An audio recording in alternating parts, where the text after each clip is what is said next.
साल 2015 में केरला पुलिस को पता चला कि उनकी स्टेट में एक ही साल में 40 हाथियों की मौत हुई है, जो कि ऑब्वियसली नेचुरल नहीं हो सकती और इसके पीछे जरूर किसी का हाथ है।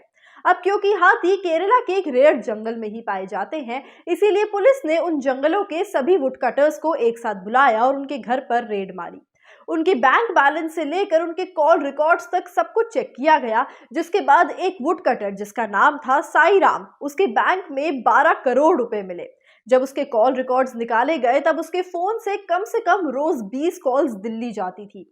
जब केरला पुलिस ने इस सब के बारे में दिल्ली पुलिस को इन्फॉर्म किया, तब दिल्ली पुलिस ने उस नंबर को ट्रैक डाउन किया। तब पता लगा कि वो नंबर दिल्ली के लक्ष्मी नगर में रहने वाले उमेश अग्रवाल नाम के एक आदमी का है।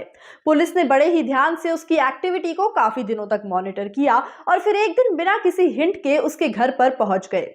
उसके घर पर पूरी तरह से तलाशी लेने के बाद पता चला कि उसके घर में 487 केजीज की आइवरी मौजूद थी, जिसकी कीमत टोटल 40 करोड़ रुपए थी। जब उमेश को और साईराम को एक साथ बुलाया गया, तब उन दोनों ने बताया कि उन्होंने एक डील साइन की थी। एक बार केरला से साईराम दिल्ली घूमने आया और तब उसे उमेश अग्रवाल के बारे में पता चला।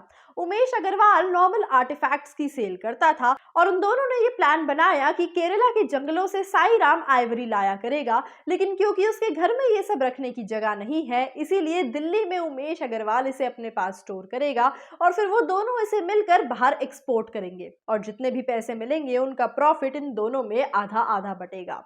जब यह केस भारत की सरकार के सामने प्रेजेंट किया गया, तब उमेश अग्रवाल और साईराम दोनों को ही 50 साल की जेल की सजा हुई और साथ ही उन्हें 50 लाख रुपए जुर्माना भी भरना था।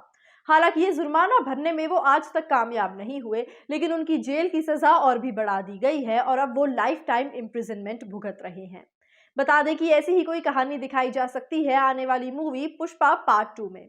पुष्पा के पिछले पार्ट में अल्लू अर्जुन रेड सैंडलवुड की स्मगलिंग करते हुए दिखाया गया था और ऐसा पॉसिबल है कि इस बार अपने बिजनेस को और भी एक्सपैंड करने के लिए वो रेड सैंडलवुड जैसी और भी कीमती चीजों की स्मगलिंग करे। और रेड सैंडलवुड के बाद इस दुनिया में सबसे बड़ी कीमती चीज आइवरी ही है और इसीलिए ऐसा पॉसिबल है कि आइवरी स्मगलिंग की ये कहानी मूवी में दिखाई जाए। दोस्तों, आपको आज की ये स्टोरी कैसी लगी हमें कमेंट्स में ज़रूर बताइएगा और ऐसी ही और इंटरेस्टिंग कहानियों के लिए जुड़े रहिए हमारे साथ और सब्सक्राइब करें हमारे चैनल बॉलीग्राज स्टूडियोज़ को।